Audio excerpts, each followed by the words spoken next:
win means that Vegas is one of 9 teams within 1 game of a wild card spot in the AFC. As you see, Colts, Chargers, and Bills currently have them, but everybody's got a shot. The Browns, meanwhile, if they'd won that game last night, they would be first right now in the AFC North.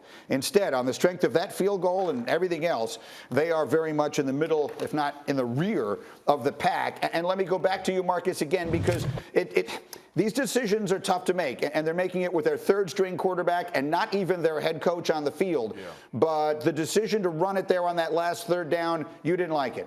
I didn't like it, and I'm not going to kill the Browns for doing it. Obviously, they want to stay in that same vein, but I just would have gave the Las Vegas Raiders a different look.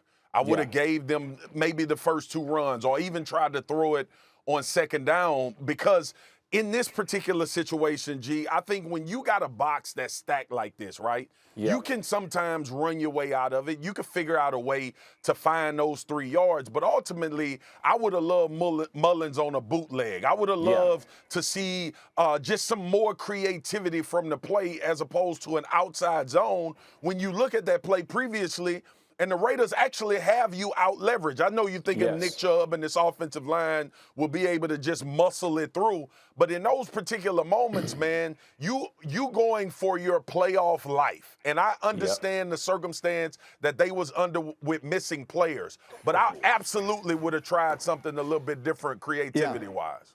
Look at Domonique's face. So we're saying that maybe we don't have to run the ball on every single down all the time. You and Jeff are you're going to have a rubber ball. Don't do that. I mean, you're just so overblowing this.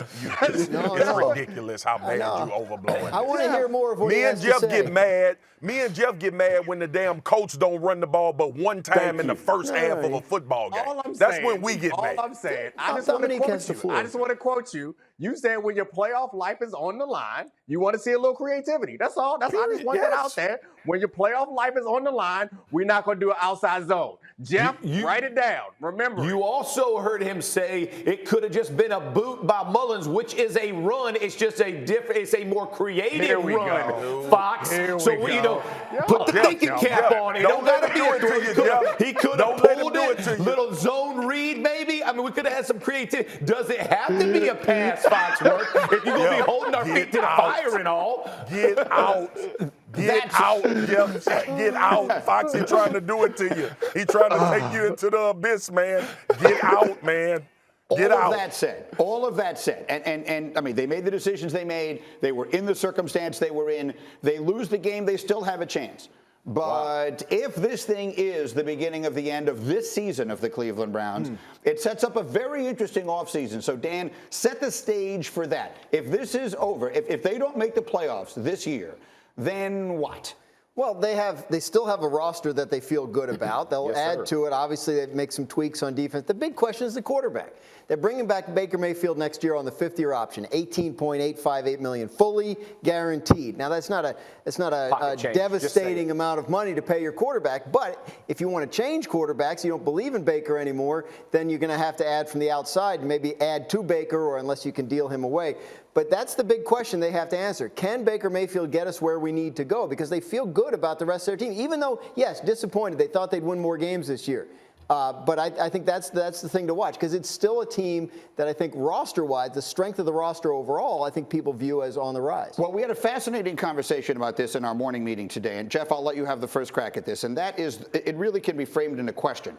If you're one of the huge quarterbacks that could become available this offseason, Aaron Rodgers, Russell Wilson, depending on what happens with Deshaun Watson, is Cleveland a place you would want to go based on roster, based on weapons, based on any other factors you want to? Is that going to be a destination place for some of the big QBs? From a football perspective, absolutely. You want to be a Cleveland Brown. Listen, they have a very strong roster. They have a very good offensive line. They have 2 dynamic running backs. They got a good tight end. They got Landry at the receiver. If you add to the receiving core, you're even better. And again, you can command the type of respect in that organization that you may not get somewhere else. Aaron Rodgers. I'm just letting you know he's been cold places. He's done those kinds of things. Again, if you're talking about quality of life, life, all those things, we can have a different discussion. But as far as football, man, I think this is a great destination for a quarterback to take the reins of this team in a division they can go win, and you're seeing teams do it. I would like it. Marcus Beers, agree or disagree?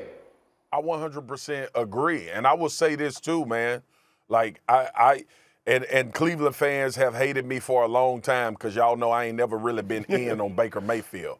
But I will say, man, that city and that stadium and those fans, yes, they ready for a winner, man. Like they literally, we were there for the Super Bowl, and those fans are as loyal to the Cleveland Browns as any other fan base in the country. And if you give them a winner, listen, fellas, and I know it's about to be controversy and people gonna put it all over the damn news and all the internet.